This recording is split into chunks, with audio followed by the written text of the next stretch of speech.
They will miss the part where I said I did the Humpty dance on stage. Okay.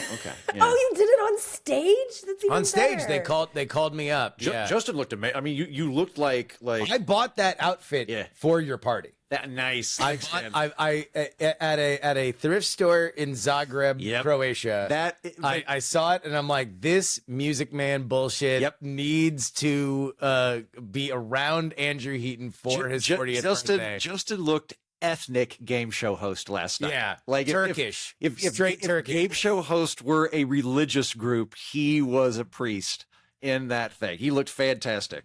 Do you guys have any pictures? There's a video of me doing the hump. Yeah, there's a video. I don't know if I assume I have pictures. Like I said, there's there's us at dinner. Man, apparently I went to dinner, which glad I did. I found out when you're trying to emote the lyrics of the Humpty Dance, and you signal that my nose is big like a pickle. It can look anti-Semitic because you are signifying. There's only so many ways that a big nose is something that is acceptable. Although maybe in this climate, you never know. But headline: Justin Robert Young canceled for anti-Semitic dance. Anti-Semitic Humpty Dance. Dance interpreted as anti-Semitic. Justin's career in ruins. Anti-Semitic Humpty Dance.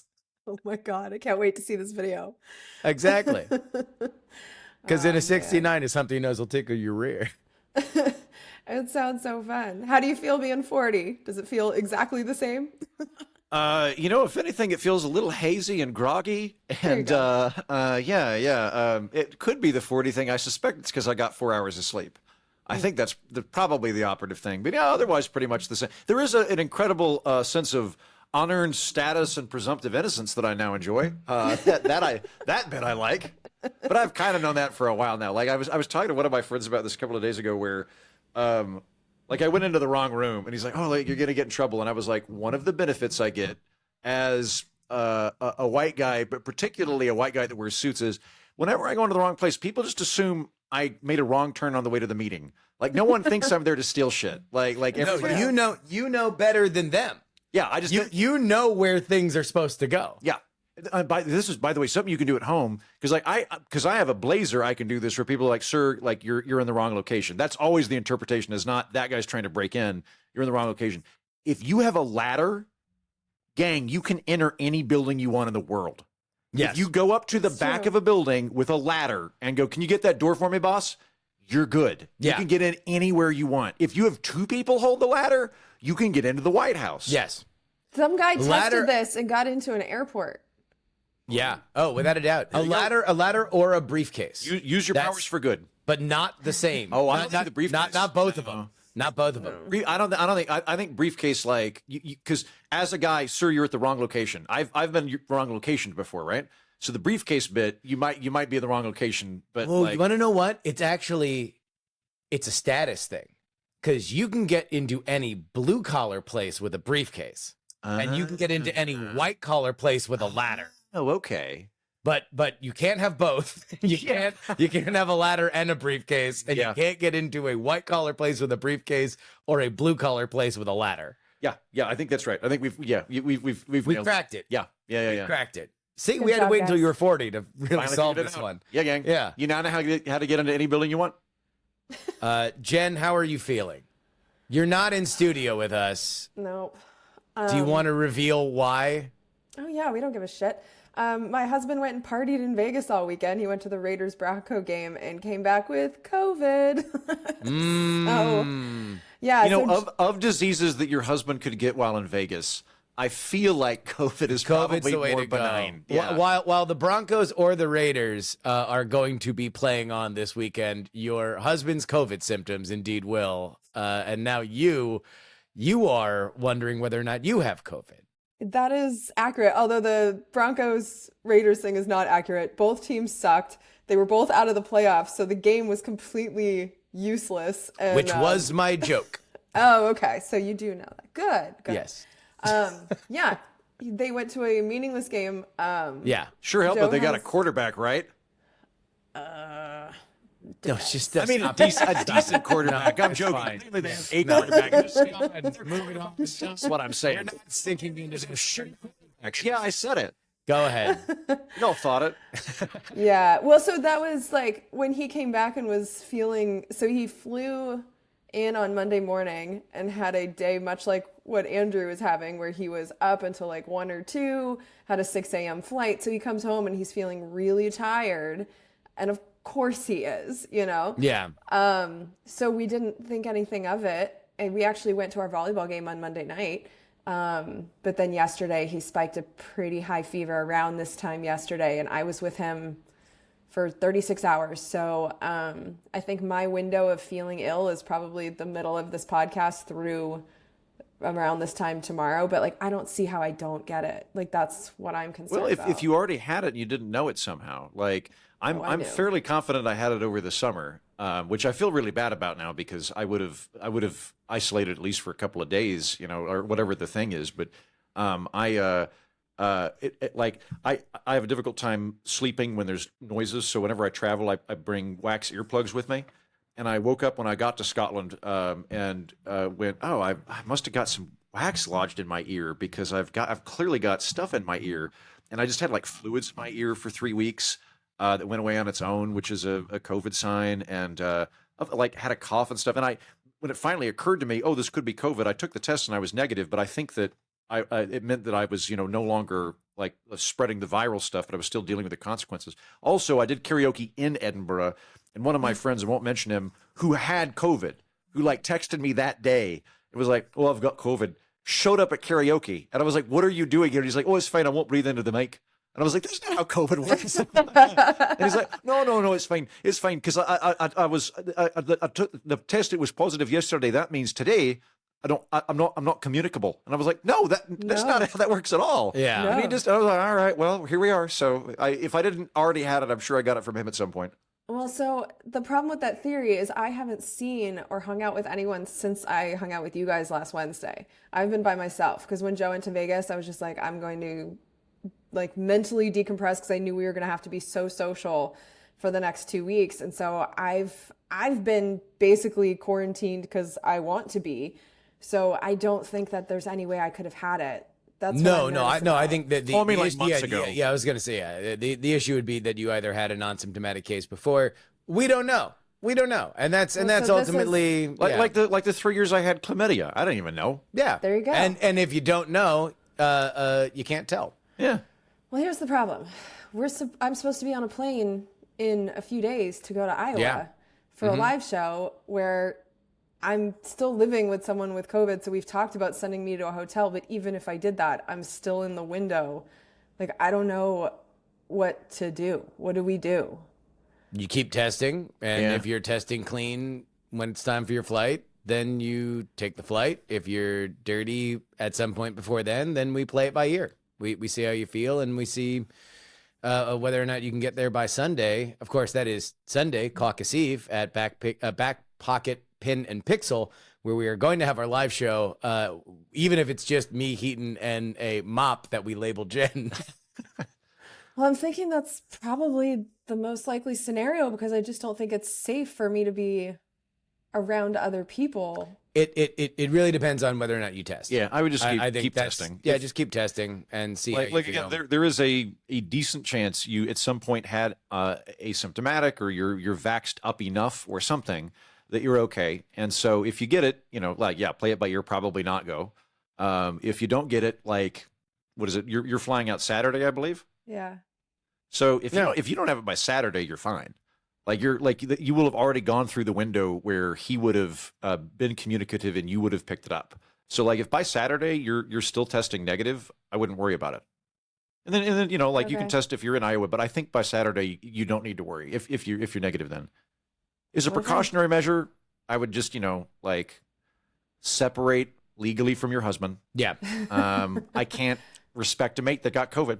I'll say it. Yeah. No. Yeah. Weak. Morally. Weak. Yeah. And physically. Do more push-ups. Yeah. I don't know if you can see it, but like this couch right behind my head is my bed. It's been real fun. If you want, my buddy Jennings stayed in my camper last night, and he said it's amazing You're welcome to come stay in the camper if you want. Just in time for the cold front to come in. Yeah. Oh, there's a space heater in it. Okay, this is how Jennings described it. He said it's comfy but secure, like a womb, comma, a man's womb. So if you would like to stay in a man's womb on my property. From Austin, Texas, I'm Justin Robert Young. I'm Andrew Heaton. And from a quarantine pod by the river, I'm Jennifer Briney. And we're not wrong. On this edition of the program, we're going to talk about the Secretary of Defense being hospitalized without the knowledge of, well, anyone. And we have some late-breaking details on that don't make the story any better. And then a question with the the relieving of duties of the president of Harvard. Have we passed peak DEI? We will discuss not only all the details around that move, but also the larger trends. And, of course, your emails. Jen, I feel like I cut you off there in the intro. Did you have anything, any final thoughts on either Iowa or your illness or anything in between? No, I was just going to thank Andrew for welcoming me into his womb if I need it. Yeah, I'll think anytime. about it. But Crawl in the there, cherry baby. on top of all of this is I also have a sick dog. So, yeah, so Joe can't Does take your care dog of the have dog COVID? either. I don't know, but I Because do if your know dog that's also has possible. COVID, you're fucked. If both of you, if your dog and your husband have COVID. Did y'all know. pull a reverse wet market? Ew. Yeah, send your dog over to China. Let's teach them. Well, I mean, all you ever do is hear about animals giving humans diseases. About time we fought back. But it's a real thing that dogs Cough have in been that dog's able- mouth. Yeah, dogs can get COVID, and she's being really weird. So I don't want to give Wallace COVID either. So yeah, He's built like a I don't tank. He's know. fine. What is she's being weird after getting COVID? What is she doing? Retweeting Taylor Lorenz? What's the deal? Her memory's bad. Yeah. She joined Blue Sky? What's going on? yeah, I don't know. I don't know what's going on. So Let's talk about this Secretary of Defense that is currently in the hospital. Defense Secretary Lloyd Austin remains hospitalized following complications from a medical procedure. The Pentagon's failure to promptly inform key officials, including President Joe Biden and the National Security Council, about Austin's hospitalization has sparked concerns and criticism regarding transparency.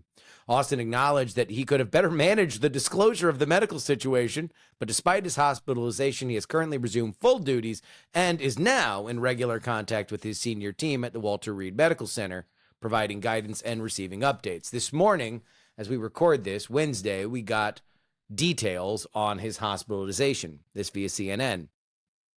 A statement by the Pentagon revealed that Lloyd Austin was hospitalized, or the previously disclosed elective medical procedure, which is how it was described initially, was Implants. for cancer. Oh.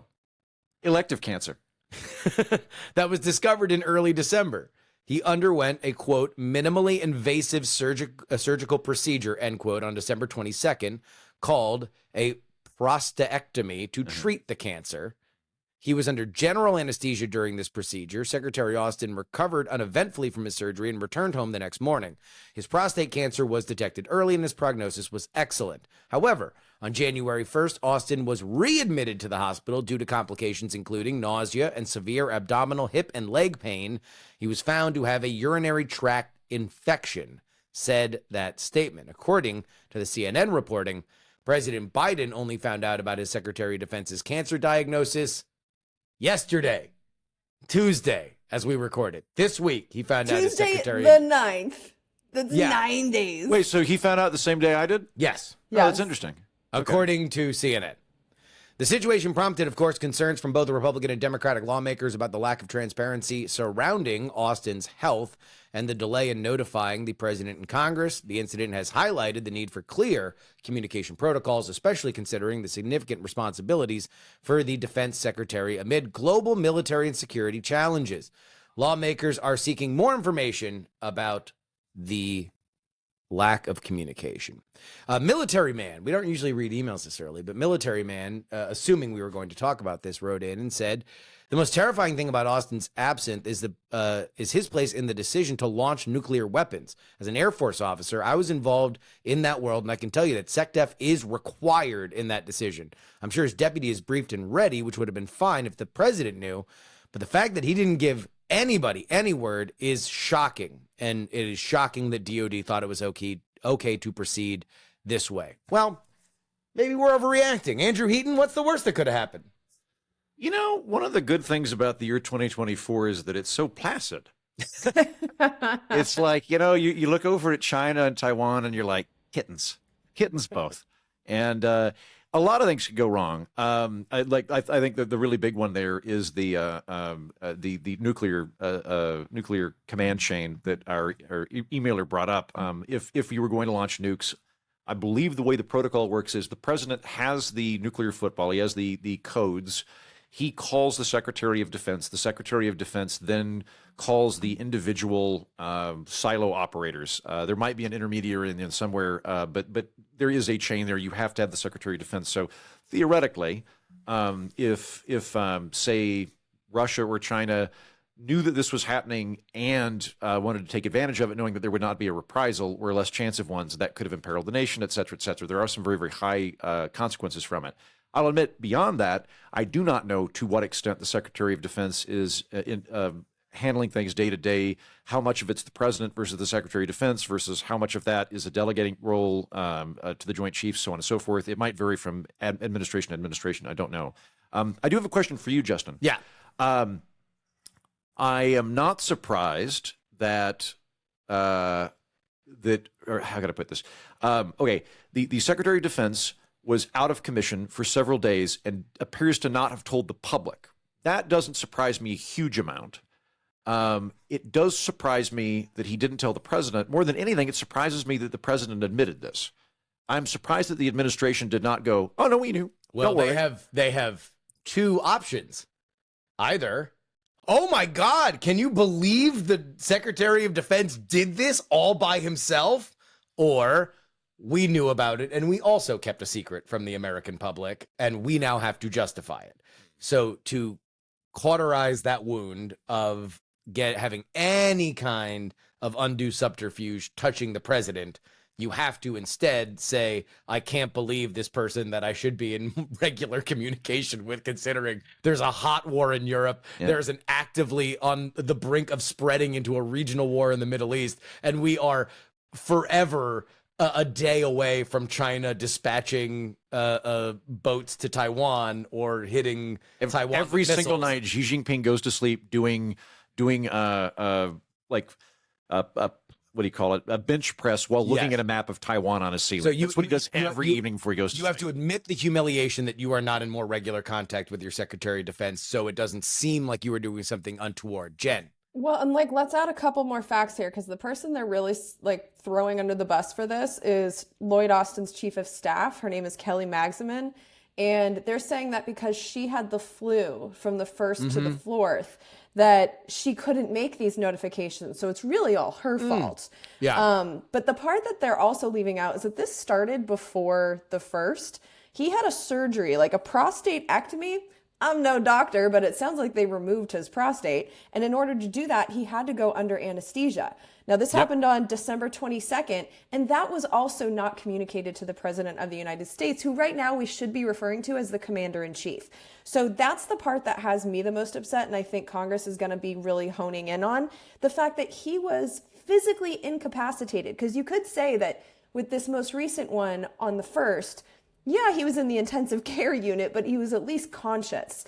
But the December 22nd, keeping that a secret when you know you're going into a surgery, I don't know how elective you can call that, because it's kind of cancer, but that was premeditated. It was premeditated to not tell the president that you were going to be under anesthesia. And I think that's a huge deal, even more so than the public not being told about the ambulance ride in the beginning of the year. For sure. The threat to national security is much bigger than the media faux pas or sense of distrust. I agree. Yeah. It's the actual implication. Okay, so gang, why didn't he? Like, that's the other bit that confuses me, because, like, surely it occurred to somebody, right? Like, why? Like, if I were Secretary of Defense and I was going to get a prostatectomy, apparently for fun, I think I would have called the president and be like, "Hey, boss, FYI." And let's because this is very much a drip, drip, drip story. And the way that you define that is that each time there's a new story that comes out, you find out more about it, and it complicates the first version of it. So They don't like each other. Maybe that's it. what we already know right now, they said it was an elective surgery. That was a lie. They lied. They said it was elective. This is not elective. If he was diagnosed with cancer. Well, real quick, okay, I'm also not a doctor. It's my understanding that prostate cancer is very, very slow moving, to the point where people that are of a certain age, they just go, don't worry about it. Like, it's you're going to die before the prostate kills you. Yes. So theoretically, it could be a thing like that, where he's like looking at actuarial tables and he's like, I'm going to gamble on living past 83 or something. Well, But when you say elective surgery, that sounds like you're having a hangnail removed. Like, to call it elective, it doesn't indicate cancer surgery. Well, and especially in I DC. agree. I'm just putting in that asterisk. I agree. Like, cancer surgery, like elective surgery makes it sound like, yes, you've got like an ingrown toenail. Or in DC, where summer recess is a synonym for facelift, like, there's a lot of elective surgeries that happen in DC. It is an image conscious world. So when you're saying elective surgery and you're not disclosing that you have a cancer situation, the larger issue for me organizationally, because I think we've done a pretty good job of covering the threats to national security. And this is also assuming, and the reason why you do want to be forthcoming with this, in my opinion, is that we don't know what foreign governments know about this kind of stuff. We don't know foreign governments if China knew that this guy was out of commission. We don't know if Russia knew. The biggest dick move in the world is if Xi Jinping called Biden and went, I'm not going to do the accent. Hey, just so you know, your Secretary of Defense at the hospital, I felt like you should probably know. Exactly. See you at the barbecue, buddy. That would have been the biggest. Yeah. The issue is, this feels like an administration that lies to itself, and either it is so comfortable lying to itself that it felt the capacity to lie to itself here, where I've got more patience for Pete Buttigieg taking like a 4-month paternity leave, because I don't really know what the rigors of the Department of Transportation are. Like the iron fist of the Secretary of Transportation. Yeah, I don't know what that is. They feel like bureaucrats that would take ever expanding vacations for various different things. So it's not the biggest thing for me. But I've been led to believe, and I know a lot of people that have served in the military, chain of command and discipline and reporting to your superiors is a pretty big deal there. It is, if anything, the thing that defines it. And when we have a Department of Defense, and this is not Lloyd Austin, but that repeatedly can't do audits of the money that it spends, and now is lying to its boss, its direct superior, that's a problem. And when Lloyd Austin when President Biden comes out and says, I will not accept Lloyd Austin's resignation if he offered it the day after this happens, I don't know. It's just a lot of red flags for me. Jen. I think we need to take a second, focus. Like, yes, he kept it from Biden, but Biden doesn't seem all this upset about it. The person who I keep thinking about is the Deputy Secretary of Defense. Her name is Kathleen Hicks, and she's the person who would have been empowered. So she was on vacation. Yeah, she was on vacation in Puerto Rico during all of this. So there were 4 days where theoretically, like, she's the person who should be the most in the know. She didn't know about any of this. She actually stayed on vacation until the 6th. So she was still on vacation for 2 days after she found out. But when I think about, like, okay, Secretary of Defense doesn't want to tell this person that she might be empowered. The president doesn't seem to mind. What exactly did they know that they didn't want Kathleen Hicks to know? That's the conspiracy theory running around in my head. Oh, interesting. So thank you. This is brilliant. This is very insightful. If I'm following you, Jen, what you're suggesting is the Secretary of Defense had some knowledge, or there was something on his desk that he did not want to give to the subordinate, and if he'd reported it, he would have had to do that. So it wasn't like, ego or just slipped his mind. It was a conscious decision of, I'm not going to report this in order to maintain this information from going further down the chain of command. And that's what I think. Yeah. That makes the most sense to me. And that's a situation where we don't know. Right now, it's being played off by the White House, and the Department of Defense says, well, he's a tough old bear, and he never wants to admit when he's under the weather. He's like a lot of men his age. You have to force him to go on shore leave, like in Star Trek. Yeah. What a dutiful guy. And I think Jen, I don't know if that's real. I think that it's a reasonable question. I don't either. It is a reasonable question. But by the way, let's go back to this lady. She's hip deep in the Puerto Rican waters of the Atlantic, listening to Bad Bunny, drinking a Cuba Libre, and all of a sudden she's got the nuke codes thrust in her hands. Hey, do me a favor. Come out of the water. You're now the acting Secretary of Defense. The other weird thing about this, one of the best episodes I've done on the political orphanage was called "Who Actually Survives a Nuclear War," and I got really into all of the contingencies that are there. It's fascinating. Like right now, as we're doing this podcast, and as you at home are listening to this podcast, there is a mobile Oval Office Pentagon plane that is on standby at all times. I believe it's in Nebraska, where at any minute, if the alarm goes off, there are people that can fill in as Joint Chiefs. They're like AirSats Joint Chiefs that are constantly briefed to the point where they could step in and be a Joint Chief immediately if the confirmed Joint Chiefs were killed, that can be on the plane within 8 minutes. They're all within 8 minutes of that plane. Like, there are so many contingencies in place.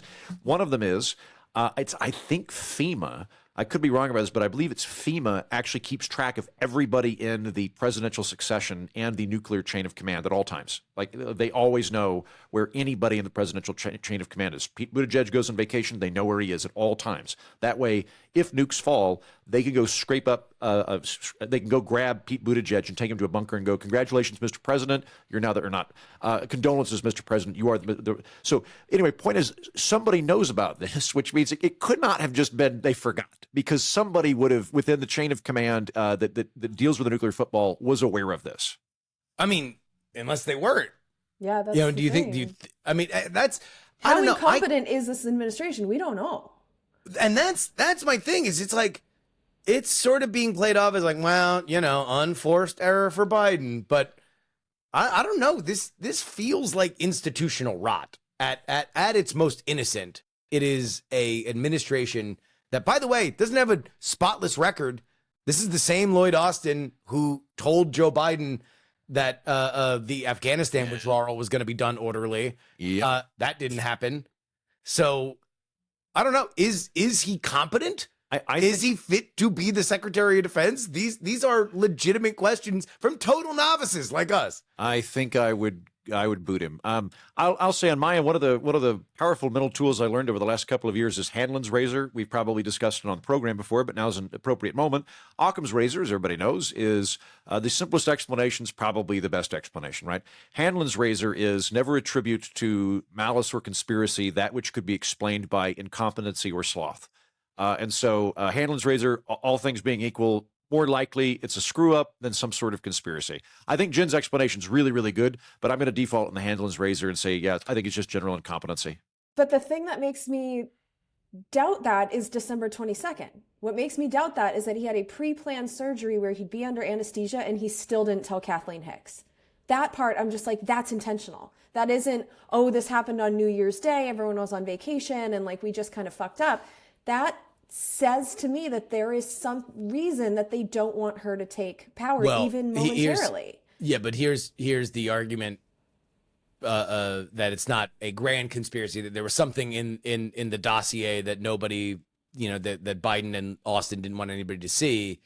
It's just office politics and Viper Pit stuff that he doesn't want there to be a knowledge that he's got this debilitating disease, because people will start agitating to Biden and will start agitating to those around them that, boy, it really would be better if he stepped aside. And he doesn't want to step aside. He wants to be the Secretary of Defense because that's probably the highest rank that he'll ever have. And he doesn't want to give it up. And so you don't want to give a potential rival, but the person that would potentially succeed you, the tools to decapitate you. And now we are talking about, basically vain clinging to power positions and lying to prevent anybody from dislodging you.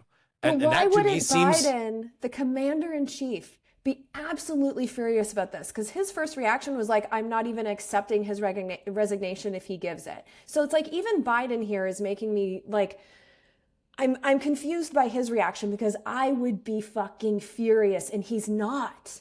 Why would Joe Biden say something like that? Why would he say something like that? Well, maybe because he knew about it.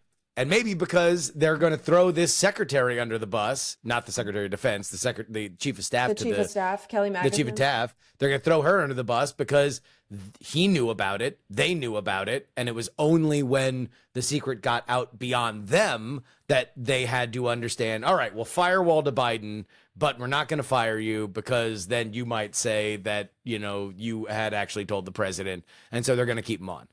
That's one explanation. What did Biden know and when did he know it is a question that we can and should ask about it, because they sure got out there really, really fast. They led the breaking of this story by saying Biden didn't know. Biden didn't know. Biden didn't know. Which it's just like a weird thing. Like when you have the political, firestorm for Biden being that he's too old, he's too out of touch, for them to purposely put out this message that like he's so out of touch that he didn't know that his Secretary of Defense is under. Like if this is the good story for them. His response was Condoleezza Rice was sick. Tell the old bird I hope she's doing well. Tarnation. Yeah, foreign policy wise, I'm finding... Give Rumsfeld my best. It doesn't inspire any trust for me when it comes to Joe Biden and foreign policy. He's been an absolute disaster from start to finish, and this is just another icing on that very tall cake. It's By the way, he had disturbing. 2 big speeches over the last week where he wanted to, in earnest, kind of reframe his 2024 campaign. One of them was interrupted by Gaza protesters. This is after 17 unnamed staffers on his own campaign currently on the 2024 campaign signed a letter calling for a ceasefire of people that are employed by him currently. Good for them. I would fire the 17 youngest people on the campaign if I were him. I would say either you start giving up who did it, or we're just going by date of birth. We're just going by last one in, first one out. I admire the bravery of those people. I think that's great. I think that's unserious. You can have your opinion on it. I think it would be brave if you put your name on it. I don't think that it's. I think that it is just demonstrating that you're not serious about trying to get your candidate elected. I mean, that is malpractice. Well, there could in be the world that of too, politics. because imagine being on a campaign that is sending weapons to a situation that you find but you can abhorrent hate and that doing it by campaign. getting around Congress. But that's the thing; these people You can hate that campaign for free. You cannot get paid by it. But they're on that campaign. They're watching something that they used So to quit. believe in. I understand. Calm down. But I'm just saying that like maybe they're believing less in the campaign and doing that from the inside. Do it without getting a check if you feel like it's blood money. I think that there's a lot of personal motivations that are at play in situations like this. Like, every think piece I read is some variation of Biden should step down. He would be hailed as a hero if he would just step down. This is getting into dangerous territory. Oh shit, it's too late. I'm reading so many think pieces like that. And one of the reasons that I think he's running is that the people that are surrounding him on some level know that this is the highest they're ever going to be. That the chief of staff is probably not going to be a chief of staff again. That the people that are advising him on a day-to-day basis know this is it. This is the peak. And they don't want to leave. And so they have a subconscious or conscious incentive to go, you're doing a great job. You should absolutely run. That they've got motivated reasoning to encourage him and go, no, you're great. In fact, you're the only guy who's beaten Trump, et cetera, et cetera. But there's the personalities are playing a role in what's going on in terms of the policy that we were just discussing, in terms of the campaign. Like all of it's more than just the one person. The 2 speeches that he made now were overshadowed by this. And so on the Sunday shows, all of the Biden surrogates were saying, yeah, but wait for the State of the Union. State of the Union. Yeah, wait till 2 months March. from now. 2 months from now, State of the Union. Boy, that's where it's all going to come together. Yeah, that's State of the For Union. old Joe. Yeah, those, and they Big always just time. completely reshape policy and just direct the hearts and minds of the nation. I mean, everybody really pays significant attention to the State of the Union in terms of its significance, not the pageantry, but the significance. Justin, Mr. Politics, why the Yes. hell is it taking place in March instead of January as it has been my entire life? Like, what's happening with that? I don't know, actually. I don't know if there's leap year. if there's a specific reason why it's only why it's in March. He's a bit winded from that speech, so they need to give him a couple months to recover. Yeah, I maybe it's just I don't know if it's a thing with election years or something like that. Maybe just Congress is in total fucking disarray, and so they want to kick the can down the road. But yeah, who knows? You want another thing you could? This is not going to happen, but theoretically, Biden could go, I'm going to be a one-term president. I defeated the threat to democracy that is Donald Trump, and I did. Here are my accomplishments, and I'm going to stand down for the good of the republic. And he would be, everybody would view him as what Ruth Bader Ginsburg should have done if they're a Democrat. And then the other thing he could do is just write a letter as the State of the Union address and conclude it with, I'm not a king, so I didn't bother coming up for the pageant. But no president will ever do that. They love it far too much. Joe Biden. You want Joe Biden to do that? Yeah. The man whose face is so tight, his eyeballs sweat. Yeah. Like, a man who named his dog senator while he was still in law school, who's been running for president since 9 popes ago. Sure. He'll definitely skip his possible last State of the Union. Right, yeah. That seems really in character for him. Yeah. Patreon.com/We're Not Wrong is where you can support this show. And we really want you guys to support this show. Because my wife lost her job. So we need the money here. So go ahead. Did? Go ahead and kick it in. Yeah. It's fine. We'll be okay. But also give us money. Yeah. Oh. But also give us money. Patreon.com/We're Not Wrong. Of course, we're not just asking for money for nothing. No. We give you something for that scratch. And this week, we're going to give you a bonus episode talking about Biden 2024's framing problem. So if you like talk about Biden 2024, then you will love this scoop from Semaphore that Biden 24 has been scheduling off-the-record meetings with various different press outlets in which they are sharing a spreadsheet that they've been tracking to show which stories that they've written that they are pleased about and which ones they are displeased about. Oh, God. From Semaphore. We will talk about all that I have some thoughts on the Patreon. Dr. Claudine Gay resigned as the president of Harvard last week. Her tenure as the first black president and only the second woman to hold the position at Harvard ended, of course, in controversy. One significant issue leading to her resignation was the congressional hearing about anti-Semitism on university campuses, which we covered a few weeks ago. During this hearing, Dr. Gay faced criticism for her responses to questions about enforcing student code of conduct measures to stop anti-Semitic speech on campus. Her inability to clearly answer whether calls for genocide of Jews on campus would violate the school's conduct policy attracted intense backlash. But Harvard did not dismiss her because of that, unlike University of Pennsylvania that did dismiss their president because of it. They did dismiss her for this issue. Dr. Gay faced allegations of plagiarism concerning her previous academic work. Well, she resigned. It wasn't a dismissal. Sorry, but it was a resignation. Based on her commentary, she did not resign willingly. She did not say it was an elective procedure. She did not works say at Harvard, though. I've thought about my plagiarism and I am now resigning. I believe she's still pulling $300,000 a year, is what I read. Yeah, and she's still teaching at Harvard. Can we finish before we get into the thing? Let's just be accurate about it. That's all. She wasn't fired. Okay. Love you. All right. Did I say fired? Said dismissed, which sounds like fired to me. Okay. In a resignation letter, which was literally the next words I was going to say before you interrupted me. Dr. Gay cited personal attacks, quote, fueled by racial animus, which is definitely somebody normally says when they are resigning willingly, and expressed her desire to act in the, quote, best interests of Harvard. She mentioned the painful experience of witnessing tensions and divisions within the community and distrust of having doubts cast on her commitments to confronting hate and upholding scholarly rigor. Following her resignation, Dr. Gay returned to her faculty position at Harvard.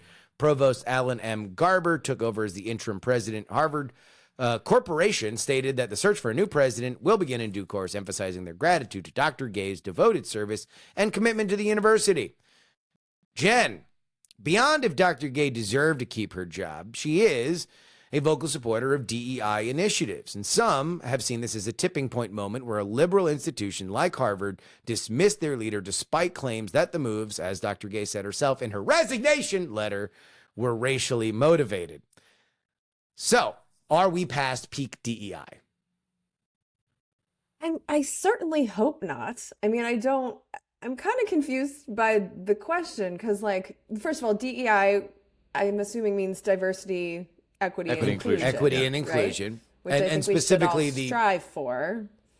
Yes, but this is a specific push for active things and middle management often that are brought into companies and institutions to, in the name of those egalitarian aims, but have been controversial in terms of how they are implemented.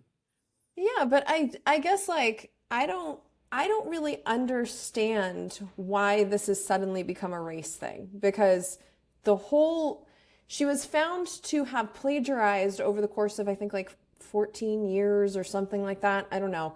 That's what they're saying that her resignation is about. But we all know this started because of the testimony in Congress, because they weren't, satisfying Elise Stefanik when she wanted to equate intifada. Intifada, thank you. Intifada sounds delicious, though. Right? Yes, that I think is. I'll have an intifada, but I would like it with the square cubes, please. Yeah, and extra cheese. So she didn't perform in Congress the way they wanted her to. There was a witch hunt. They found plagiarism. She gets removed from her job as president of Harvard. Resigned. Still teaches there. You win, Justin. Yes, she fucking resigns from just that position, though. I think it's still important to know that she's still a Harvard professor. She's a Harvard professor. She's not out of the university. And so I don't understand her claims that this is racism. I don't understand how this has suddenly become a conversation about DEI. Like, I don't think that we've moved past diversity, equity, and inclusion. I think that, like, I remember the first time I heard the term woke. It was from a friend of mine. She's a black woman where, like, her race has been central to her life in so many different ways. She was raised in nowhere, Indiana. And we were having a conversation in the Bay Area, and she said something along the lines of, like, I love that here where I live, there's so many people around me who are woke, who get it. And I just thought the term was adorable. And I was like, that's great. Yeah, you know what? Yeah. We are more aware of these things. So I took the term woke to mean an awakening towards the struggle of people that don't look like me, that don't have the privileges like me. The fact that someone that looks like me could even have that conversation was inspiring to her. And then somehow that's become a bad thing. And woke has become a negative term. And now DEI has become a negative term. Like, I don't understand it, but I do think there are still plenty of us left who still want to aim for those things. So no, I don't think we're peak anything when it comes to striving for diversity and inclusion. And I really don't think that her resignation has to do with her race. I really don't. I think it has to do with that testimony to Congress more than anything else. I think that's because not the plagiarism. Not the plagiarism. I think the plagiarism was a result of that. I don't think that anyone was going to take a ChatGPT to her former papers and look for problems that could get her dismissed until that testimony to Congress. I don't think anyone was paying attention to her. That had circulated before. But why did it happen right now? Why did all this happen right now? Because Chris Rufo did a hit job on her. Yes, he did a hit job on her after the testimony. And this was the same time as that other woman resigned. They defended her before on the testimony. They did. So what changed? I don't think her race did in the last month. She's always been a black woman. So you are saying she's a liar. You're calling a black woman a liar. I'm saying that I think the originations of this are clear. And she got the job in the first place. I think the originations of this are absolutely that testimony to Congress. And you can say a bunch of different reasons, but that's what started this whole train. And we now have 2 out of the 3 people who have resigned from their jobs. They still want the heads of the 3rd. I think that is still what this is all about. And so if that's how she feels about it, fine. But I don't think that this is a statement that diversity, equity, inclusion is done. I do think that this is kind of one of those Black Lives Matter situations where we do have a cognitive dissonance between when some people refer to DEI, they are referring to a very specific movement in corporate and academia where you are creating new departments and you are hiring people for positions that some are looking at can only justify their existence by continuing to say that they have a problem. And so that they are corrosive within an organization, regardless of what their aims are. And other people like Jen, and I don't think that there's any reason to say that this is wrong, look at it in the same way that you would just say the words. Who doesn't want diversity, equity, and inclusion? Everybody wants diversity, equity, and inclusion. The concept versus the specific plank. Yes, I think that that's absolutely right. On my end, I think that Harvard is a smug elitist institution that is gaslighting the entire country all over the goddamn place. And this is a really good example of this because I wish their alumni would identify themselves. Wouldn't that be great? It'd be nice. You walk down the street and like people will open windows and go, by the way, I went to school, well, not in Boston, but near, but like, oh, fucking Christ. Here's where the gaslighting is going on. I think, Jen, I think you're right. And I will say, I think she's using the race card as bullshit here. It's Harvard. If there's any institution in America more vocally bold, underlined, italics committed to not being racist and thinking about like Harvard, and I'm going to say to its credit, Harvard actually did what do you call it, reparations here a few years ago, where they went like, there are specific people who are alive today whose parents or excuse me, ancestors were slaves owned by Harvard, and they have gone out to these people and gone, we will pay for your college in perpetuity. And like, that's the kind of thing where I'm like, okay, Harvard like identified people like, okay, great. This is that institution. Harvard did not suddenly go, well, white supremacists want us to make our black lady president leave, so we're going to throw him under the bus. That didn't fucking happen. Well, how would that happen? This is a like $1 trillion institution that has the most powerful people in the entire country in its alumni network. It's not quaking because of Twitter. That's absolute bullshit. The gaslighting that's happening is twofold here. One, that the plagiarism issue was somehow contrived or nonsensical. I didn't go to Harvard. I went to a school that probably gave an honorary doctorate to Custer's horse at some point. I went to a state school, and as a recipient of a bog standard Bush League good state school, I can tell you they fucking drilled into my head that the one sin in academia that is unforgivable is plagiarism. I'm aware of that. Anybody that went to college is aware of that. This is not something that is something peculiar to Harvard. You're not allowed to play. And it's way over the top in my opinion. Because I remember in undergrad, like you can get in trouble for plagiarizing if you quote yourself and you don't cite yourself. That counts as plagiarism. They are emphatic about it. There's absolutely no goddamn way a professor doesn't know that in it. So for Harvard to initially come out and say it was duplicative as opposed to plagiarism is just nonsense. It was them going, well, we don't really want her to be a downfall for plagiarism. And then the other level of gaslighting that's happening is with the DEI stuff. I very, very good point brought up by Jen and Justin that there's a difference between lowercase diversity and diversity, equity, and inclusion. I don't think Harvard likes diversity. I think it likes tokenism. I don't think Harvard is going, I should say, elitist higher ed institutions, I don't think care about diversity. I will think they care about diversity when they try to put a Republican in their sociology department. Then I will think they give a shit. I don't think they do. I think they care about tokenism. They want to have the exact same thought, this very monolithic worldview, and have people of different races, sexual orientations, and genders all have this same thought process. I see very little effort to in any way right now in higher education try to expand discourse, expand ideas, bring in different viewpoints. There's reasonably little attempts to bring in different ages or different vocations or people from different economic backgrounds. It's this tokenistic idea. So when they talk about the DEI initiatives, I do not think that it is diversity in a broad enough sense. I don't think they actually care about diversity in a broad enough sense. I think it ends up boiling down to tokenism. I also don't think that we've reached the tipping point on it. I think that what you're saying right now is the country is rapidly losing faith in higher education, which I hope will cause higher education to do some soul searching. This is not something that's just conservatives or Republicans. It is more pronounced with conservatives and Republicans, but in all polling, both independents and Democrats are declining in their trust of higher education, which should be making them very worried. And I don't see anybody in higher education significantly addressing these concerns. I don't think they're gonna end up doing any scrapping for DEI because I think that it is so baked into the administration of these institutions. I don't think the professors necessarily are such a huge proponent of it, but I think the admin just takes it as almost a religious plank at this point that is something we've got to do. And I don't think it is reasonably new though. This is not something that's been around. I mean, at least like the organized push for like DEI departments is something that kind of came out of the George Floyd reckoning. It's only been around for a few years. What's the alternative? Like, if you don't have special offices created dedicated to looking at the exact issues that Andrew has brought up, like, how do you ever expect it to change? So without the offices, without the positions, how do you get the change? Like, I don't understand why having those is such a bad thing. Well, I mean, one thing is just administrative bloat. We talked about, I think, Stanford last week.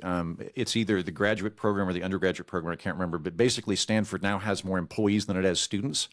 The amount of actual administration is just huge. That affects the cost of these administrations as well. And like a lot of the growth in terms of prices for college students is not coming from professors getting higher salaries. It's because they keep adding administrators to this. But from my perspective, again, if we're talking about diversity, great. If we're talking about like trying to expand worldviews and get different viewpoints and look at our own biases and look at our own privilege, all of those are emphatically good things to do. I don't see that. I see a kind of like religious dogma in we have to have racial quotas. We have to have our administration must be a pie chart of what we think the right racial components should be. And then the other bit of gaslighting that comes in here is when you point that out, then they go, well, how dare you? It was all meritocracy. How can it be meritocracy when the goal is to make it diverse first? Like, you can do one or the other.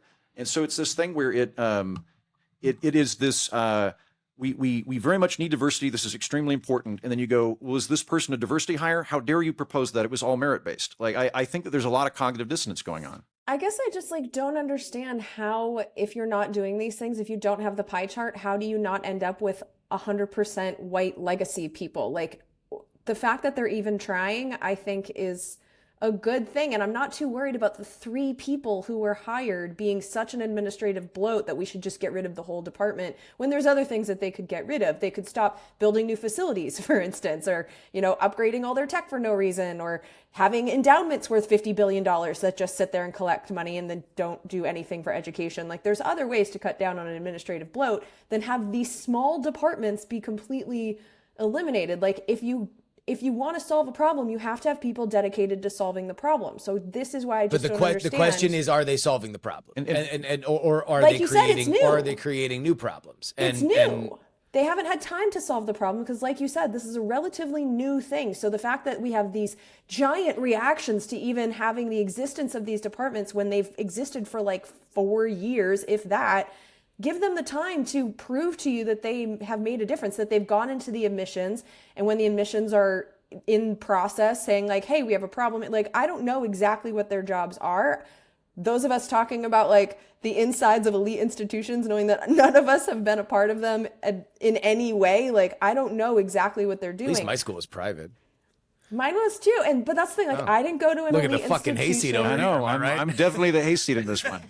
I just don't like, and I'm not like picking on you, Andrew. It's just I've seen such a extreme harsh reaction to these institutions existing for the short amount of time that they have, that the whole anger towards it feels a little racist to me. Like, the fact that they're dedicating people to solving this particular problem, I don't understand why that is so offensive. I would like to elaborate on my umbrage with this then, which is twofold. One, I think that higher education has gone from a very necessary, beneficial institution within society that promotes how to think, and it's rapidly changing into a you must think this dogmatic institution. I look at higher education as becoming religious in a dogmatic sense that I think is antithetical to the underlying promise of higher ed. And that really bothers me because I like scholasticism and because I like academia. So when I see like what strikes me as like kind of Maoist level, you have to think this way or we will suppress your academic career. You have to think this way or we will publicly humiliate you in front of the student body. That is very disturbing to me. And these initiatives. How is that happening from these departments existing? That's what I'm not understanding. You just had the interview with the fire. Yeah, Greg Lukianoff. Yeah. I think part of it, Jen, is that a lot of that worldview of you must accept this is baked into those departments. When you see like something that is a very obscure studies department, it almost seems like they're creating dogma positions. They're creating positions that are designed to do ideological indoctrination. And I see a lot of these DEI apparatuses as a part of that, as opposed to just let's have more diversity in it. The other bit that gives me umbrage is I think there's two ways to look at race and people in this conversation. Race is a secondary characteristic to an individual, or people are primarily a race and they're an individual second. I am very much in the former camp. I think you're an individual and race is secondary. If it's important to you, I'm happy to make that primary in our relationship because it's you that wants to do it. But like, I find it offensive to go like taking this logic to the extreme. In the Middle Ages, like pogroms were justified because the Jews killed Christ, and that there could be like some sort of collective guilt attributed to a race, which I think is absolutely nonsensical and unjust. We move forward today on a much, much more benign level, this idea that we need to shape an institution to be a pie that reflects what we think is the ideal allocation of resources on a race basis. That to me is antithetical to the individualism. I want the individualism to be there. And again, diversity is good, but I don't think they're being diverse. I think they're being tokenistic. But if you look back at the admissions of places like Harvard in particular, stats don't lie. It was overwhelmingly white. In fact, Harvard has been in some trouble for trying to not admit as many Asians into the school. They've been sued for that. They were part of the Supreme Court case that struck down affirmative action. Yeah. So it's like race has been an issue. And I think if you did not have these efforts, you would go back to having all legacies. You'd go back to having a whole lot of white people getting in and not very many people that look differently. Like that's just how the system has been, and there has to be some kind of counteract to that to ever change it. Because if you just say like, look at the individual, well, they were saying that that's what they did, and it was the white individuals that got in. We have to admit that that's a true history. And when it comes to like whatever you're teaching, it doesn't matter what you're teaching. You could label that as indoctrination. And so there was a lot of history, looking at my own history books, where I was indoctrinated to believe that like, you know, slavery happened, but it wasn't that bad. We fixed it all. Like there's indoctrinations in both ways. And I think that telling stories that maybe make us uncomfortable is probably good for us. So what fucking history book that said that? Okay, you know that I'm exaggerating here, but there is, there are stories that have not been told to us. I'm currently working on an episode about Israel, and I was not told the truth about Israel. There is history in our states, in our country, with the things we're involved in, where we have not been told the whole truth. So to have departments where their entire focus is, let's look at what the actual truth is, look at if there's some history that we're not teaching that maybe we should, I don't think that that's a bad thing. And this demonization of it disturbs me. Well, I agree with you. I very much agree. Just real quick, I want to circle back to the Supreme Court case, though, the affirmative action case, because you made the point rightly that Harvard got in trouble for not admitting Asian students, and that was part of the Supreme Court's ruling to strike down affirmative action. But the reason why they were doing that was because Asians were not, in the eyes of Harvard, an oppressed enough minority to gain preferential access. And they thought there were too many of them. It wasn't the right reflection of, And so, like, they were picking and choosing based on ethnicity who should go there beyond the, there's no American history of Asian supremacy where there was a legacy of it. Harvard had decided there's too many of you, and that's that. So exactly. so we are baking in racial discrimination to solve racial discrimination. So I think the point that I'm trying to make here is that this is very complicated, because if you look at it as, you're admitting too many white people or you're admitting too many Asian people, like what's the mix? How do you make the pie chart? Should there be a pie chart? What is the best way to do this? These are questions that are very big, need to be asked. And I do think having dedicated people that are working on these issues in these institutions is a good thing, because obviously it's complicated. And so that's why I'm like, the whole focus, and not just on this podcast, I'm talking about like in this country, on these DEI things being bad and nefarious in some way. This is why it's rubbing me in the wrong way, because these are very important issues, and I think there should be dedicated staff who are working on them. I wish, based on what I know about these DEI institutions, that they had as open of a mind as you did in terms of the scope of what they were trying to solve. Because from my knowledge of it, it is not about should we have a pie chart at all. It is, we do need a pie chart, and we need to be selecting based on race more and more specifically and more targeted. The court striking that down. Like that's the the change from that has not been the courts better allocating racial pie charts. It's been them saying you can't do it. So quickly, Jen, I'm very much in agreement with you that universities should be a place of intellectual discomfort. I'm emphatically in favor of that. My problem is not having things that are going to rub people the wrong way. It's limiting the amount of things that you're allowed to rub people the wrong way. From where I'm at, I think there are things there that are going to rub conservatives the wrong way, and that's totally fine. I'm not saying we should scrub things that offend me or conservatives or anything like that. The issue that I have with academia right now is I think that we're only going to have these uncomfortable things, but we're not going to have these other uncomfortable things. They're verboten. If you talk about this stuff or you have this viewpoint, we're going to demonize you. That bothers me. I think this is where we're seeing things differently, because I see the DEI institutions as an expansion, not a limiting. And I think that is where we're fundamentally diverging here, because I see this as expanding the information, expanding the conversation, where if you're seeing it as limiting, then that's fundamentally viewing these as different things. Yes, to some extent. But I very much agree with the courts on what they've done at the admissions level. I would prefer that it kind of, I would, if you're going to have if you're going to have some level of diversity in terms of the hiring process, that makes sense to me, because again, you want to have different viewpoints. I would say I want them to take it a step further. So if you want to expand it more, great. I'm not saying all higher ed needs to be 100% meritocratic. That is not what I'm saying. When I talk about DEI, I am thinking less of the allocation along affirmative action. That's not the thing that's grinding my gears for hiring positions. The thing that grinds my gears is I see a body of accompanying ideology that has become unquestioned, and I see positions being created to promulgate that. Well, that's the issue for me. What are you talking about when you say that? Ideology that's become unquestioned when we're talking about diversity, equality, and inclusion? What about that is unquestioned? Because it seems like in this country, we're still having a lot of debates over how to have diversity in all of our institutions. I mean, this is not something that anyone agrees on. So what is dogmatic about this? So what I've seen the last few years, and just talked to Greg Lukianoff about this, is that lots of professors are getting kicked out for saying something that is viewed as politically incorrect or as unacceptable in terms of a narrowly defined ideology within university. Can you define that? Because I don't know what you're talking about. So you've read all these stories, right? Where a professor will quote Mark Twain in a literature class, and then they'll end up getting kicked out because they said the N-word while quoting Mark Twain, and because they said the name of Huck Finn's friend. Yeah, like that kind of thing. Those are there's an increasing amount of cancellation happening within the university, and I see this coming from this hyper politically correct, almost spiritualized element in universities, and I see DEI largely as an extension of that in terms of the body of research that they're promulgating and researching. The issue of should we have diversity in hiring, I think, is a different conversation.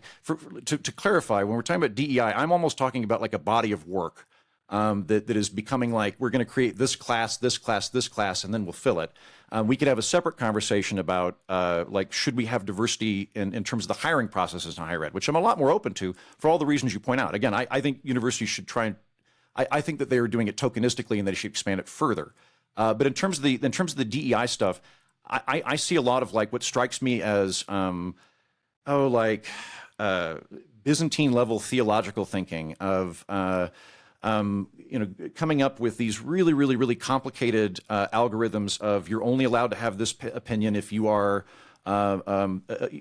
you're only allowed to have an opinion if you're the race in question, otherwise you can't speak out on it. Things like that, where you'll have classes that explain that there's a trigger warning, and these are the viewpoints that are allowed to speak out on this. Everybody else needs to listen. That seems to me to be a constriction of the intellectual playground that ought to be to the university. I see a lot of the DEI classes as being a kind of codification of that thought process. I mean, I don't know what... It seems like there's a lot of things in college. I can think of free market economics being one of them. That's that's an ideology that's taught pretty universally and we don't really question. But this one ideology where maybe the N-word shouldn't be thrown around in the classroom, why is that so disturbing? This one area of study is being attacked where there's so many others where it could be considered dogmatic. Like, I don't understand why we need to be reading Huck Finn if that's upsetting people. Like, I don't know. I don't American think that classic. Well, here's the thing. You're throwing out these anecdotes about With a sympathetic black protagonist. There's this one professor that lost his job because he said this one sentence. We don't know if that's why he lost his job, if it was this one sentence or if there was a bunch of things that added up and then he lost his job. So I don't know how to respond to these situations that, no, I haven't read anything about them. Well, statistically, there have been more professors that have been fired or canceled over the last 15 years than were fired or canceled for ideological reasons during the McCarthy era. So I think that there's good data that this is going according on. To the according to FIRE and according to the freedom for individual that promotes free speech on campus and litigates it in court. The other bit, and I should say individual rights and expression. Jen, so you can kind of understand where I don't know who they are, so I don't know. The umbrage is coming from here. Like I look at like wokeness or political correctness, and being from Oklahoma, I see a religion. Not like a religion, but like literally a religion. And so I see that when it takes place in the university being an almost like medieval throwback of now we're teaching theology.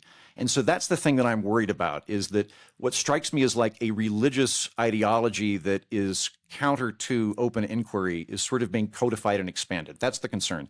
Free market, I think there's lots of Marxists on campus too, and that's good, because again, there should be lots of voices on it. I'm very much for expanding discourse wherever we can and making people intellectually uncomfortable. I'm 1,000% behind that.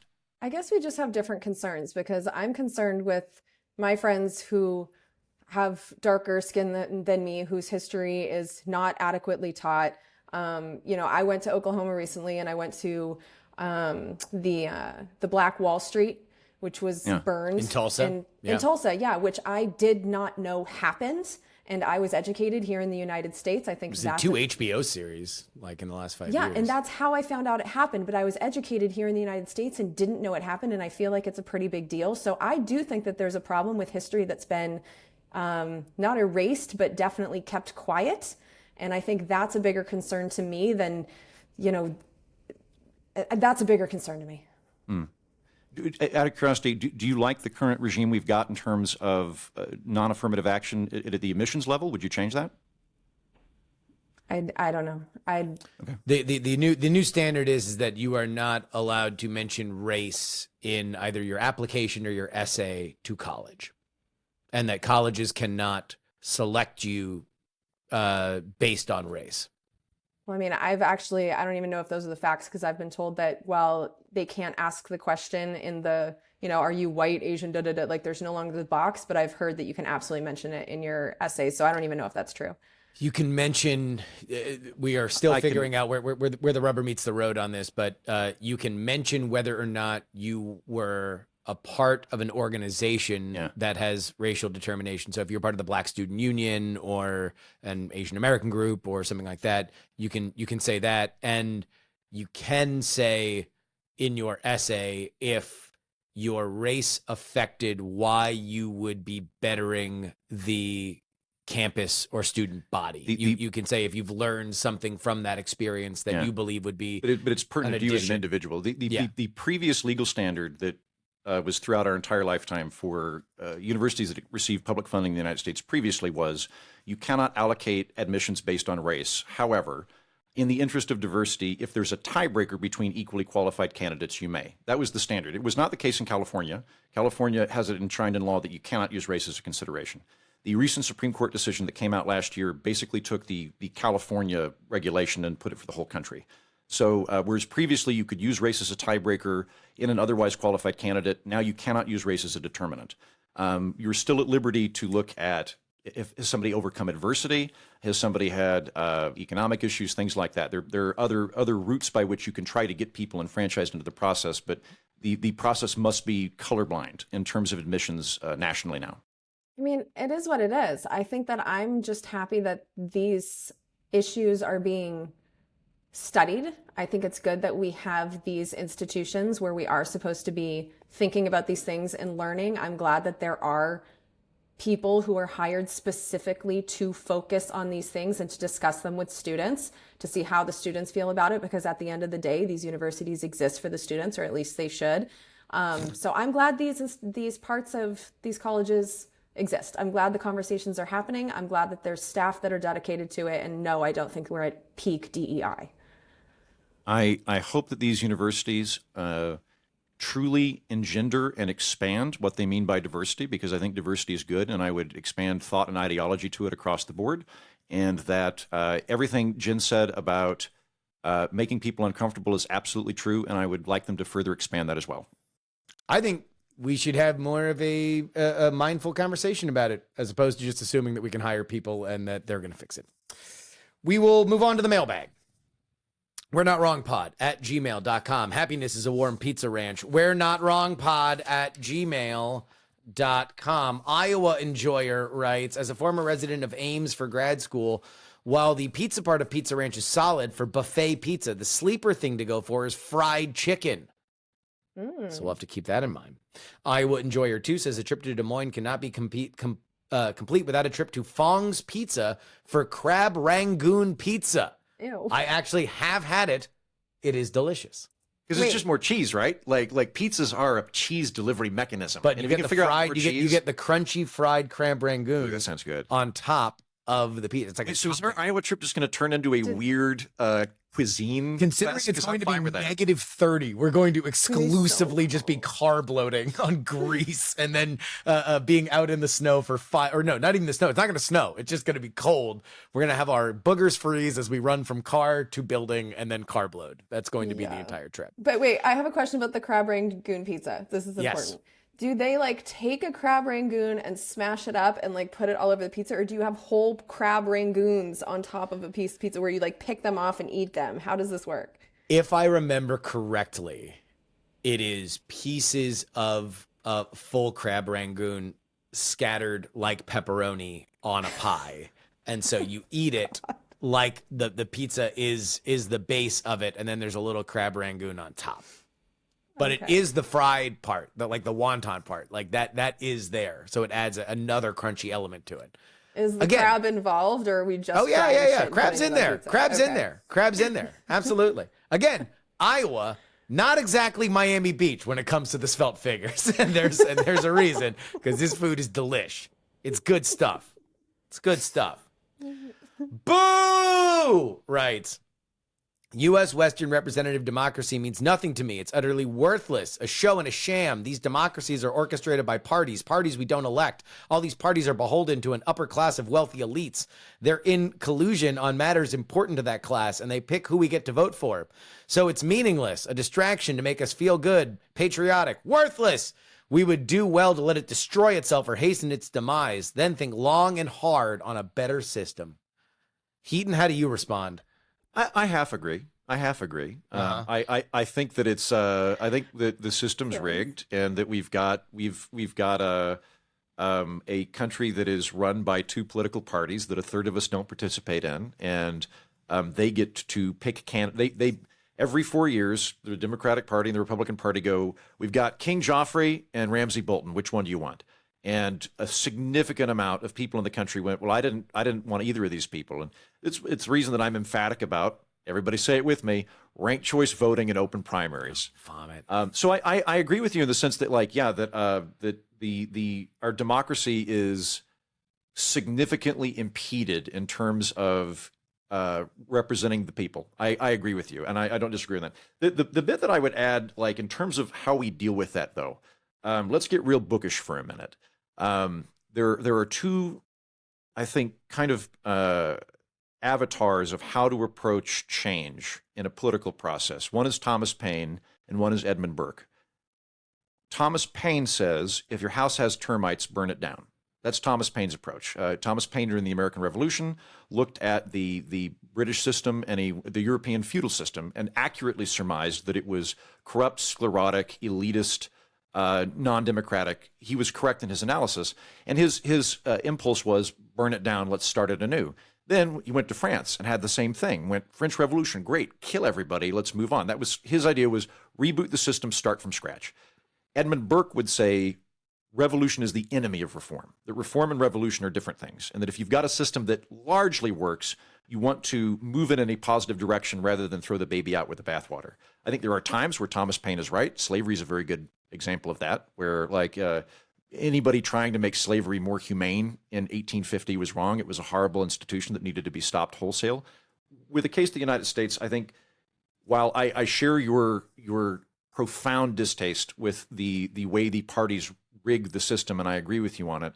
There are lots of other benefits to the American experience, like the Constitution, individual rights. There are really good protections that are in place as well. So I wouldn't throw the baby out with the bathwater. I would try to reform the country rather than let it collapse. Yeah, I agree Jen? with that. I feel like we don't have a democracy, and there's a lot of studies that have backed that up. We have now slipped into oligarchy, but I think it's something to strive for. And I think the bones of our system of government are good. I think it's just been co-opted by these two parties that pretty much all of us despise.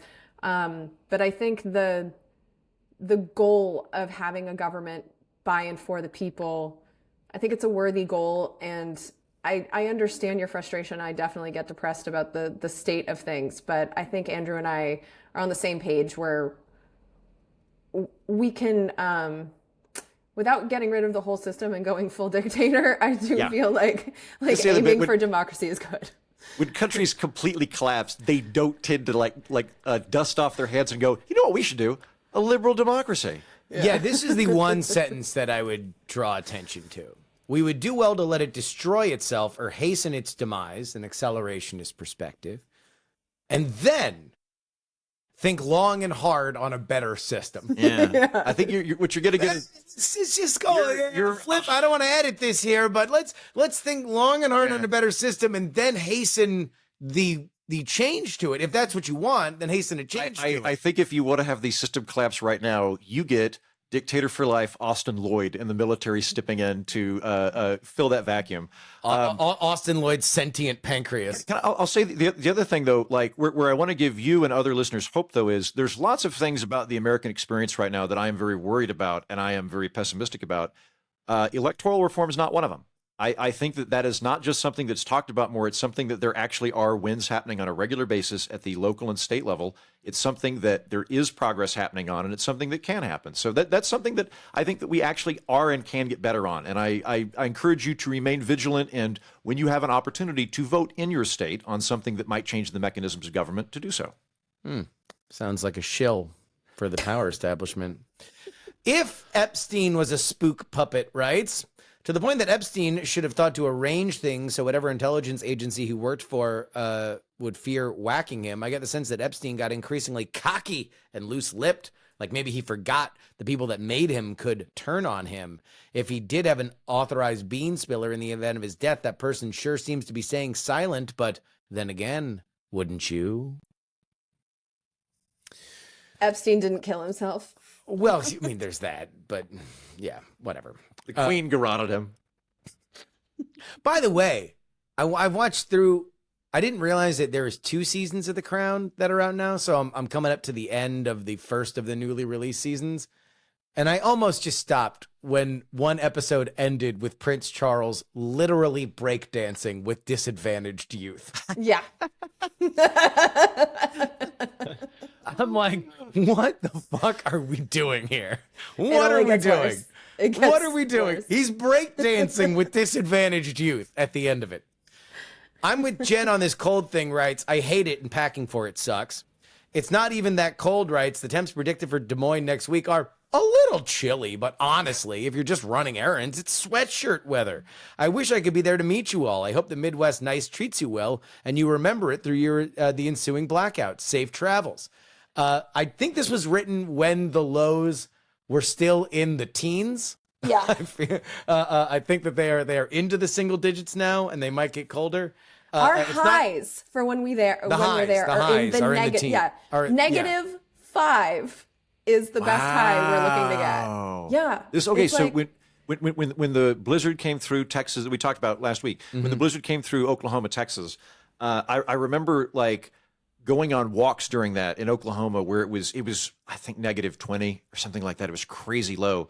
And I had to watch the dog really, really carefully because if it gets that low and a dog starts to limp, you immediately have to pick up the dog and take it inside because it means they might be getting frostbite. So would take the dog out for like a minute and then be like, go back in. But I'd keep walking and I'd walk around and it was this surreal thing where I'd go, I'm where my face is really cold.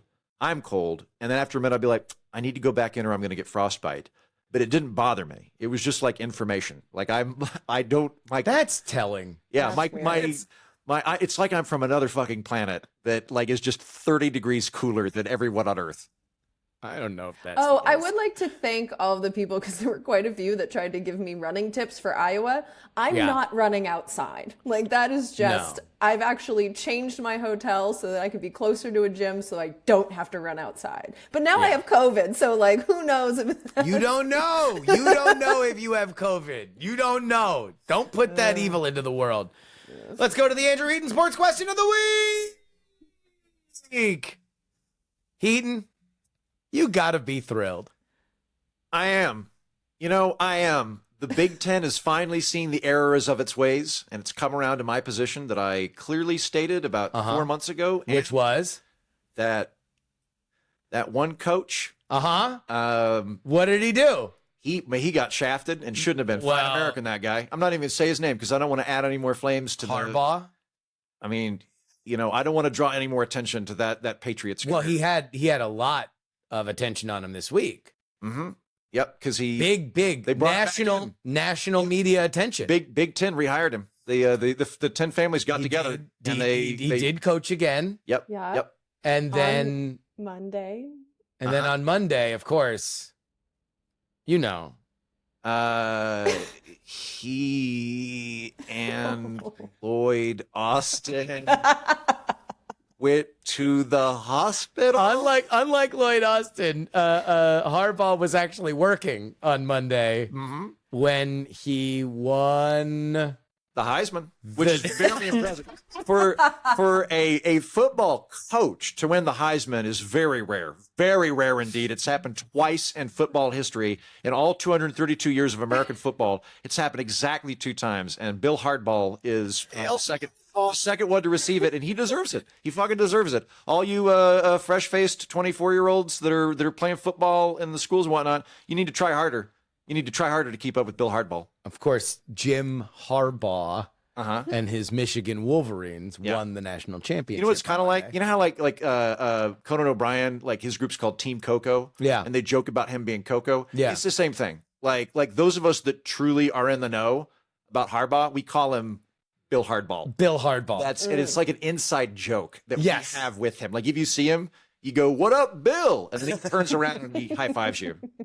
And he does the Heisman pose, which is this very specific pose. You've never seen it before. It's a guy with a football under his arm, kind of like kung fuing the air. That's the Heisman pose, right? And he does that when you say Bill. I'm surprised you know that. Bravo. You would actually get along with Jim Harbaugh. He's a big musical fan. Really? And apparently plays his new obsession was he was playing during the practices for the national championship, Defying Gravity from Wicked. Nice. First Nice. players. Okay, wait. Which team is he again? The Michigan Wolverines. All right. Okay, go Wolverines. For Go now. Wolverines. I think that's my new favorite He's probably going to college leave and sports go to team. the NFL again. Energy Man writes, as usual, Heaton admitted that he only had a modest knowledge of electricity, but as usual, Heaton did have great instincts. In particular, he understood that ERCOT is a governmental agency, aka it's not private. Heaton was also correct in the reason that Texas is cut off from the rest of the national grid is because Texas did not want to be regulated by the Federal Energy Regulatory Commission, and if electricity does not cross state lines, it did not involve interstate commerce.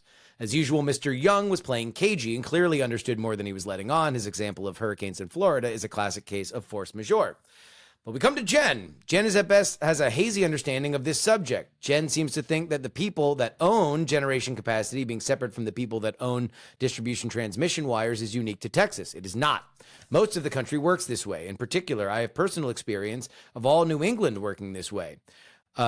Of JPM working that way and Southern California working that way. Back in the late 90s and early 2000s, it only took 10,000 megawatts of power plant capacity to be the largest independent power producer in the United States. I happened to be the head trader of that company back then.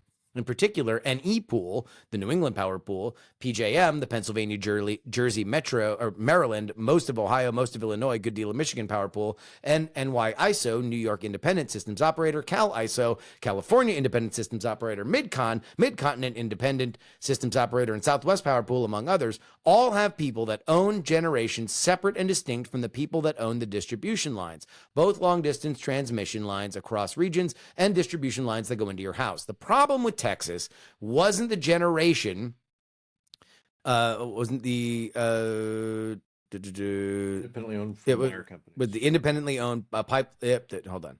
Was the generation was to winterize its natural gas pipelines so that when the pipelines froze, you couldn't get gas to gas-fired power plants. Gas pipeline companies are separate companies from power plant companies. So who's responsible for the gas not being able to get to the power plant? Is it the power plant companies or the Texas Railroad Commission? Yes, for historic reasons, the Railroad Commission is in charge of pipelines and power lines in Texas that refuse to allow the gas pipeline companies to spend money on winterizing gas pipelines. And then there's Jen. Well, considering my husband works in, I know it's going to be a thing, someone's going to take a shot, but he works in utility scale solar power generation for a private company that sells power to utilities all over the country.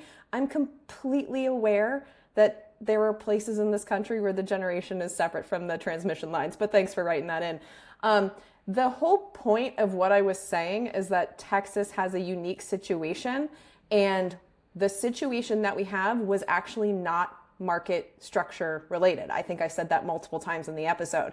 The problem we're having here in Texas is that when they did the deregulation, they did it in a way that didn't require duty to the public from the generators. This is coming straight from the documents from the Texas Supreme Court. That's where I'm getting it from. The reason I was talking about vertical integration is I was mentioning that there are different ways to do this, and there are places that have vertical integration, and when you have vertical integration, there's one company you can blame. It was an example. I wasn't saying that that's the only system that you have everywhere else in the United States, but thanks for writing it. Duty Kills Green writes, I work for a company that's a financial backer to a number of wind farms in Texas. If you put a duty to provide on generators, it may kill solar and wind farms, as sometimes the wind doesn't blow or the sun doesn't shine and electricity can't be produced there. How would you handle this? I just blacked out all of that because I was annoyed with the last emailer. What did you just say? This emailer works for a company that's a financial backer of wind farms in Texas. If you put a duty to provide on generators, it might kill wind and solar farms because sometimes the wind doesn't blow or the sun doesn't shine and electricity cannot be produced there. How would you handle this? I don't know. I've had 10 seconds to think about it. I don't know. And then Lone Star Gleams Green writes, as you guys were discussing the Texas power grid and ice storms a couple of years ago, I wanted to slide in a little nugget that I was surprised wasn't mentioned. Texas produces the most renewable energy out of any state. The wind farms are all over the panhandle, and I do like the idea of Texas doing its own thing. It's good to see it diversifying its way of producing energy. Yeah, and I actually talked to Joe about that yesterday because he was just saying that, like, you know, these companies like his that are putting in wind and solar in Texas, like, they are fundamentally changing the grid. It's just going to take a really long time for that to happen, and we're doing it piecemeal. Like, there is no, you know, there's a lot of talk, like when you look at these papers that have been written about what the United States can do to transition our energy grid, a lot of the ones that have it functioning well are holistic, where everything is connected, much like how the rest of the country does it, where it's like the power goes down in one state, then you can send it from others. The wind doesn't blow over here, but the sun is shining over here. And so it's a smart grid situation. But the way we've chosen to do it here in the United States is very piecemeal. And I think that's a part of the problem. We don't have a holistic solution to something that really is something that's best solved by connecting different communities and, yes, connecting to the national grid and being regulated by the national, regulators. Texas has decided to do it on their own. They're doing a giant experiment here, but we don't have a holistic solution to something that really should be. And I think that is the crux of the problem. But is it a good thing that this experiment has created more green energy than any other state? I don't even know if that's true, because from what I understand, California has more. So I don't know that that's true. But, like, California is doing fine too, and they haven't disconnected from the rest of the country. And so I don't know. All I know is that someone has to be responsible for providing electricity to the public, and what has been exposed, getting back to my entire point in the last episode, what has been exposed in all this is that here in Texas, with the way the legislature has done it, there is a disconnect in responsibility, because when you have power go out for 2 weeks because a company didn't weatherize their lines, even though it's perfectly predictable that it's going to get cold, There's no chain of accountability there. That's the problem. So I don't know how this keeps getting back to market structure, all of that. That's the problem. There has to be accountability for a public service. The emailer that I know you blacked out with rage while I was reading does at the end posit that it's the Texas Railroad Commission that really should be held at fault because their restrictions, a governmental agency's restrictions on winterizing gas pipelines was ultimately to blame, at least according to this emailer. Okie dokie, but it's still the law that the Texas Supreme Court, that's what I read. They're saying that there is a lack of duty because there was a disconnect between the generation and when it gets to the point of the customer, how you solve it, whether you're the Railroad Commission or the legislature, I don't give a shit. But what we have found here is that there's a lack of accountability. And this isn't about market structure. This is just a lack of accountability. And if we don't have it, this is going to happen again because no one's been held accountable. I don't understand why this is controversial or what people don't understand. No, I think the larger, the only stuff that I read through here was just more trying to winnow down exactly who is being held accountable and understanding the specifics of the problem that we saw. I'm not an expert on, like my husband's an expert on energy. I'm not. I've done more studying on the Texas grid than anything else. But what I'm saying, which I know to be true, is that there's no accountability for that situation. No one knows who to sue. So what the details are, how they're going to be worked out, I don't think that's up for me to decide, but someone, somewhere needs to put in some accountability. I don't think that's a controversial statement. I don't think so either. I don't think the emails think it either. Well, the emails tend to seem to think I'm dumb. So I guess that's why I'm... Just move on. They're not real people. Don't worry about them. We have a more Hats to You theme song that I don't know if I can play for everybody because I don't know if it's going to get to everybody. Very much want to. Well, Will, you play the clip and we'll hear it afterward. But play, fuck, I guess we can do you need play to it on play your it. phone? Because we can hear it and then we can just edit this out. Will, don't play this. Let's play it on the phone.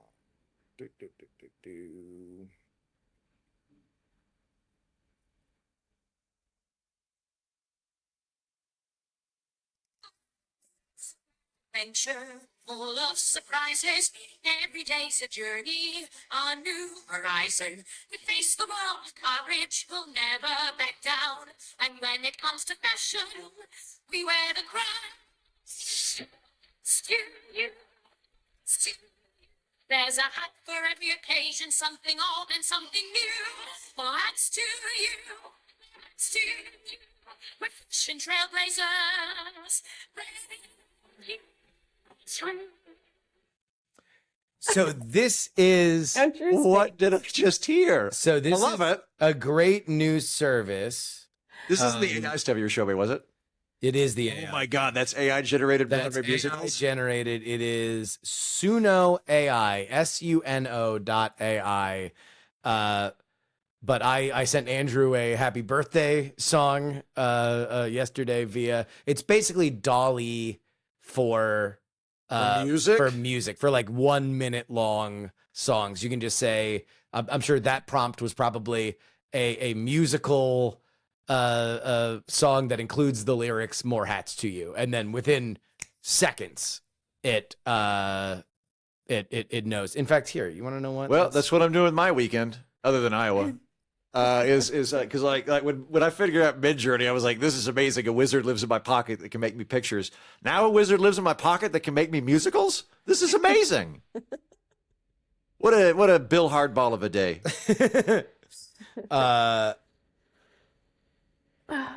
Okay, so here we go. I'm just going to do a girl pop anthem with the lyrics "Jen knows all." That's what I'm doing. I'm doing this live here on the show. I will send this to you, Will, so you can play it. You can play it, and here we go. Yep.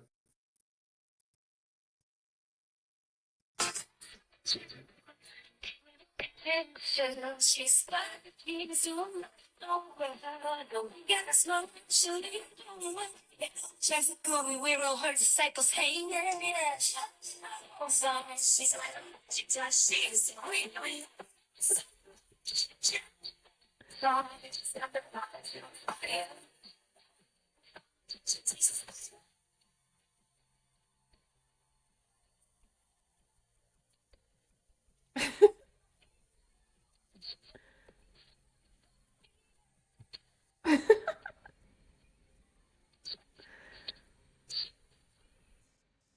Wow. There we go.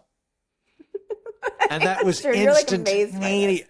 I'm not a tech guy, and I'm just like, it's literally magic to me. This is insane. This is insane to me that you can go, hey, wizard, make a song about Jen now. Do it now. Instant song. That's crazy. We live in the future. We live in the future. There is a bit that my wife and I have, and I won't get into all of it, but it involved us calling each other Hank the Goose. As couples do, it's a bit on a bit on a bit. It's like a thing that has built up. And so calling each other Hank the Goose, the character of Hank the Goose has become a thing, right? And so we obviously, as soon as we figured this out, we started entering this into this song app so we could generate Hank the Goose songs. And this one fucking has been in my head for 3 days.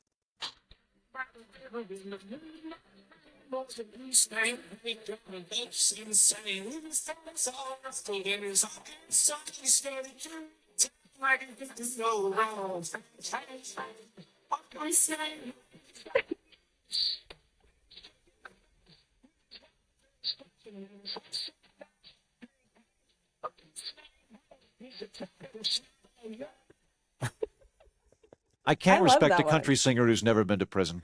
I mean, look, well, I don't know, put the server in jail for a couple minutes, and next thing you know, it's got, but just the opening phrase, down by the river in the midnight rain. I was like, that's gotta be a lyric somewhere. No, computer just came up with down by the river in the midnight rain was a goose named Hank driving folks insane. Jennings, who I mentioned at the beginning of the episode, we will send each other AI-generated comedy every so often and just be like, well, we got another couple years. And like, man, that axe is coming. I can hear the axe coming through the air. But you know, here's the thing about it. And Brian and I were talking about this last night because we did a bit on this on Great Night. It always has to come back to humanity. So the funniest versions of these are not just pop songs because they're generic pop songs and generic pop songs exist. You know, humans can make generic pop songs and we ignore them. But if it's a bit, it's funny. That song is good because Jen was angry about an emailer, and then we made a song glorifying Jen in 2 seconds. That was a power pop ballad, right? It was the moment that it happened. It's the speed in which it can be put together and the customization of it that makes it special. It always comes back to humanity. It's not great in a vacuum, at least now. Maybe later. We live in the future. Doctor's Orders writes, I always caution against generally healthy people getting a whole bunch of labs that need to be interpreted. Some clinics claim that they can personalize a plan based on slight variations in blood tests. However, at this point in time, there isn't much data to suggest that we can figure out that a cyclist should switch to badminton for exercise, or you should really be eating raspberries instead of strawberries. Nor can we really predict who should be on a low-fat or low-carb diet based on blood tests. So I think we were talking about that. I mean, it's because I recommended that JRE podcast with the guy that owns Ways to Well. And it's like, I just don't think it's a bad idea to get your blood work done and have a doctor tell you like what's going on in your body. Yeah. Like I have a vitamin D deficiency, and also getting blood work done once a year.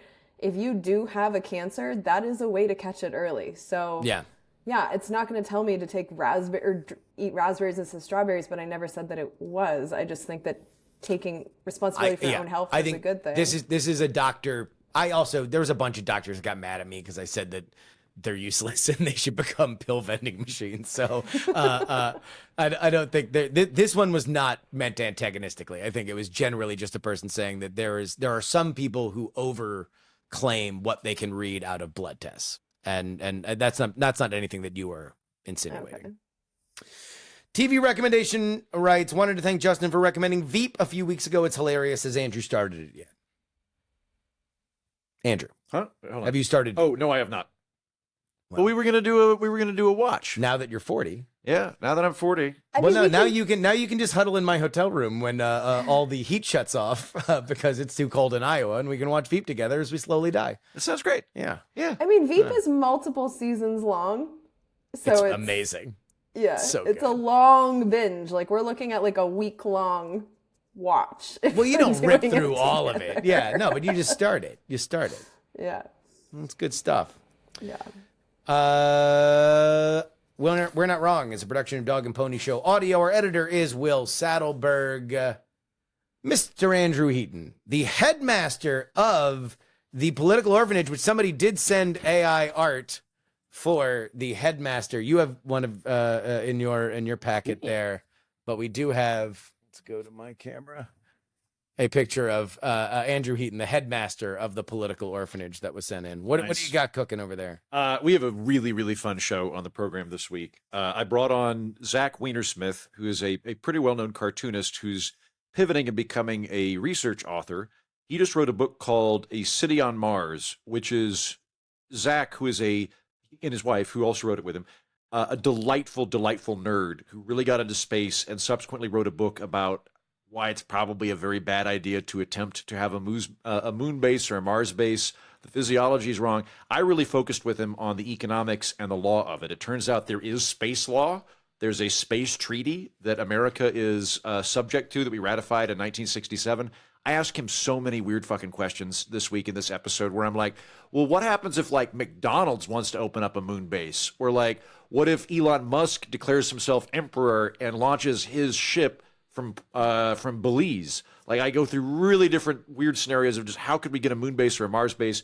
It's a super fun episode. And yeah, we get into the economics, the law of it. If there's any part of you, listener, who likes NASA or likes anything involving space, this is an episode you will absolutely love this week on the Political Orphanage.